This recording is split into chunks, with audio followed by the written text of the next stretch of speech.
दोस्तों, एक नए वीडियो में आपका स्वागत है। ये टी मेंटिस है। अम्यूजमेंट पार्क्स कई सालों से रोमांच और एक्साइटमेंट की जगह रही है, जहां जब भी हम उन सभी आकर्षणों को देखते हैं जो काफी तेज है या बहुत ऊंचे हैं या जो इन दोनों का कॉम्बिनेशन होते हैं, हम वहां के सारे अट्रैक्शंस के बारे में सोचते हैं। आज जो थीम मैं आपके सामने लेकर आया हूं, वो ना केवल मनोरंजन पार्क की यात्रा करने की इच्छा को दूर करेगा, बल्कि वहां आने के लिए आपका उत्साह भी बढ़ाएगा। लेकिन इससे पहले कि हम शुरू करें, बस ध्यान रखें कि वीडियो के अंत में मैंने पिछले वीडियो के कुछ कमेंट्स आपको दिखा रहा हूं। Number 6, discovery island, the dark Disney island. Discovery island दोस्तों सबसे डार्केस्ट और सबसे रहस्यमय पार्क में से एक है। यह Island Bay Lake, Florida, United States of America में स्थित है।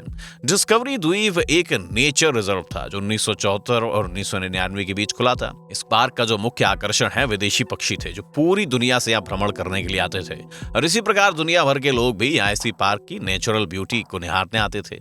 आज ये आइलैंड प्रकृति के आक्रमण के कारण खंडर में तब्दील हो चुका है और बहुत से सीक्रेट अपने आप में छुपाते हुए कहता है कि किसी को मत बताना। इतना रहस्य क्यों? सही तरीके से यह पता नहीं कि ये पार्क 1999 में बंद होने के बाद किसी को वहां कदम रखने की इजाजत नहीं थी दोस्तों, और अगर कोई किराए की बोट वहां से ले जाता है तो उसे किनारे से 15 मीटर दूर रहने को कहा जाता है। ये बहुत अजीब बात है दोस्तों, आपको नहीं लगता? जैसा कि ह्यूमन का नेचर होता है, उसे जिस जगह के लिए मना किया जाता है वहां तो भाई साहब वो जरूर जाता है। और ऐसा ही यहाँ कुछ फोटोग्राफर्स और यूट्यूबर्स नियम तोड़ते हुए जाते हैं, और वह क्या छुपा है ये जानने के लिए। बहुत से लोगों का मानना है कि जो पार्क का आइडिया था उसने पब्लिक को उत्साहित नहीं किया, और एक बहुत बड़ी मेजॉरिटी इस स्टोरी को मानने के लिए तैयार नहीं थी दोस्तों। आपका क्या कहना है? नंबर 5, दादी पार्क। एक सदस्य को खोने के लिए एक बढ़िया पार्क है ये। दादी पार्क दोस्तों मनोरंजन पार्क बेल्जियम का सबसे पुराना पार्क है जो चालू हालत में अभी भी एग्जिस्ट करता है। इसे 1950 में गैस्टन डेवर की मदद से खोला गया था, जो एक पुजारी थे जो उस पार्क के साथ एक बहुत ही स्पष्ट विचार रखते थे। तीर्थयात्रियों के बच्चों को basilica of our lady of डैडीजेल की सेवा का मौका मिले। इस पार्क के साथ बहुत अच्छी चीजें हो रही थी, लेकिन अचानक दादी पार्क में दुर्घटनाओं की लहर शुरू हो गई दोस्तों। सबसे खराब रिकॉर्ड की गई घटना एक युवक की थी जो पार्क में जेट स्की पर बैठने के बाद अपनी बांह खो बैठा था। ये कैसे हुआ मुझे तो नहीं पता, लेकिन वहां चोरियां भी बहुत होने लगी थी। 2002 में क्या हुआ, दादी पार्क अंततः बंद हो गया, और ये आज उन सभी आकर्षणों और उन भयानक कहानियों के लिए कब्रिस्तान है। कुछ साल पहले दादी पार्क को फिर से खोला जाना था, क्योंकि डेवलपर्स पार्क को एक हेल्दियर प्रिजर्वेटिव से देखते थे, और हालांकि एक आधुनिक मनोरंजन पार्क बनने की उम्मीद करता था, लेकिन उनमें से कोई भी योजना तैयार नहीं हुई, क्योंकि एक मनोरंजन पार्क है जहां एक परेशान करने वाली बात थी दोस्तों, और इसलिए भी इसे एक जगह छोड़ दिया गया है। ये सबसे अधिक लिंचिंग पार्कों में से एक है जो मौजूद है और जिसे आप देखना नहीं चाहेंगे दोस्तों। नंबर 4, प्रिपियाट पार्क, ग्रह पर सबसे विशैला पार्क। मैं समझता हूं कि प्रिपियाट पार्क इन सभी पार्क में टॉप पर है और सबसे अच्छा है।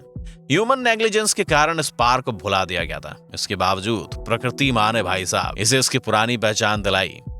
1 मई 1986 को पार्क का उद्घाटन हुआ था, मजदूर दिवस के दिवस। 1 मई को मजदूर दिवस है, आपको मालूम है ना? लेकिन क्या किस्मत क्योंकि इसके खुलने का अनुमानित दिन नहीं तय हुआ।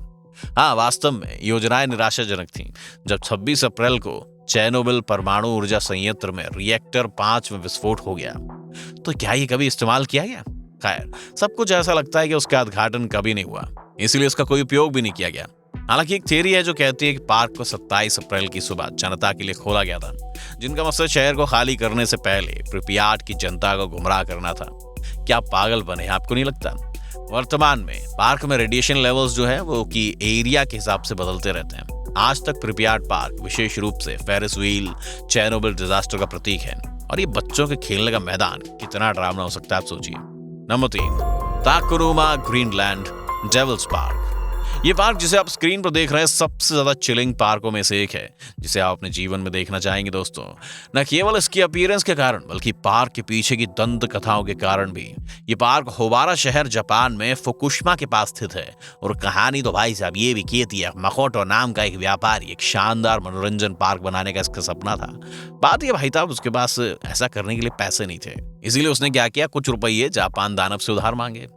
पैक्ट ने भैया ये निर्धारित किया कि अपने सपने को पूरा करने के लिए जितने भी पैसे की जरूरत थी, उसके बदले मकोटो को अपनी बेटी उस दानव को सौंपनी थी। अपनी आत्मा के सभी दर्द के साथ मकोटो ने उसे छोड़ दिया।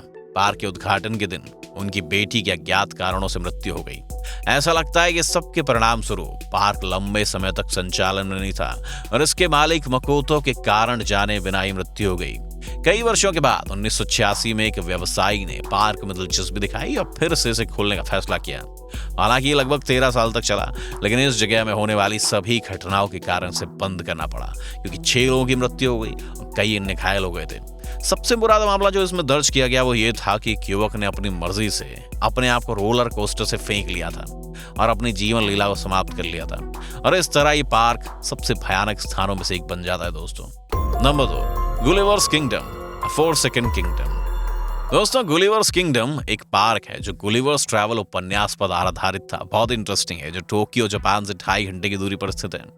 हालांकि पार्क के मुख्य आकर्षण थे जो एक माउंट फूजी के बहुत करीब था और दूसरा इसकी विशाल 45 मीटर लंबी लैम्ब्यूएल गुलिवर की प्रतिमा थी। हालांकि सच्चाई बताने के लिए शुरुआत से ये मूर्ति काफी परेशानी भरी है। वैसे पार्क 1997 में खोला गया था और 4 साल बाद फाइनेंशियल प्रॉब्लम्स आ गई थी, उसके कारण से बंद कर दिया गया। लेकिन क्यों? ये माउंट फूजी के पास था, जो एक लोकप्रिय स्थान था। तो क्या हुआ? सबसे स्पष्ट और सबसे समझा जाने वाला स्पष्टीकरण यही था कि गुलिवर्स किंगडम अपने दुर्भाग्यपूर्ण स्थान की वजह से बंद हो गया। लोग उससे बढ़िया चीज देखना चाह रहे थे, उसके पास कोई आता ही नहीं था। हाँ, मुझे पता है, मैंने सिर्फ ये कहा है कि अच्छा पार्क है, बहुत करीब है। आत्महत्याओं का जंगल भी है ये, जहाँ लगभग 25,000 आत्महत्याएं दर्ज की गई। दोस्तों, समझ रहे हो कितनी? इसके अलावा पार्क से कुछ मीटर की दूरी पर प्राचीन ओम शिनरिक्यू इस संप्रदाय का मुख्यालय भी है, जो 1995 में टोक्यो मेट्रो पर सरीन गैस के हमले के लिए जिम्मेदार था। ये एक एक्ट है जिसके कारण 13 लोग मारे गए और 1100 से ज्यादा लोग घायल हो गए। वाह! तो उसके जो परेशान पड़ोसी थे, वो पार्क का सूनापन उनके लिए कोई डरावना नहीं है। Number 1, six flags the flooded park. Six flags new Orleans United states में स्थित एक प्रसिद्ध पार्क था। इसका उद्घाटन सन 2000 में जैज़लैंड नाम से किया गया, लेकिन 2002 में इसकी घोषणा की गई कि सिक्स फ्लैग ने पार्क के लीज को लगभग 75 वर्षों के लिए ले लिया है। नाम बदलकर सिक्स फ्लैग्स न्यू ऑरलियंस इसका नाम कर दिया गया। अब तक सब कुछ अच्छा चल रहा था, कोई लापरवाही नहीं थी, ना ही किसी के कारण से बंद किया जाना चाहिए था। लेकिन भैया हुआ क्या कि 21 अगस्त 2005 तक पहले तो ये बढ़िया चला। काफी तूफान कैटरीना आने के बाद ये पार्क बंद करना पड़ा। फिर 29 अगस्त तक दोस्तों क्या हुआ? कैटरीना तूफान के कारण शहर का 95% हिस्सा बाढ़ग्रस्त हो गया था। वास्तव में कई क्षेत्र 1 महीने के लिए पानी के नीचे तक चले गए थे। हाँ, मुझे पता है, बहुत दुखद है। समय के साथ जब शहर की हालत सुधरे, तब तक पार्क के लगभग सभी अट्रैक्शंस पूरी तरह बेकार हो चुके थे और उसे दोबारा खोलने पर लाखों डॉलर्स खर्च हुए। तो क्या आप चाहोगे कि सिक्स फ्लैग्स न्यू ऑरलियंस को फिर से खोल दें? खैर, किसी भी तरह संभव नहीं है। 2009 में लीज रद्द कर दी गई। 2009 से अब तक केवल इतिहास बचा हुआ है दोस्तों, और खंडर जो भयावह दिखते हैं। अब इसमें कोई शक नहीं है कि वीडियो काफी प्रभावशाली था। और आपने क्या सोचा दोस्तों? आप इनमें से किस पार्क में जाना चाहते हैं? मुझे बताइए गगन को। मैं प्रिपियाट पार्क की यात्रा करना चाहता हूँ, इसीलिए मुझे लगा कि दूसरी सबसे विषैली जगह से गुजरना तो पता चलेगा। पहला ये दुल्हन का घर। क्या ये सच है? जब मेरी सास और बीवी एक साथ हो जाते हैं ना, तो उससे ज्यादा डसीली जगह मुझे नहीं लगती। फिर आपको बता रहा हूँ।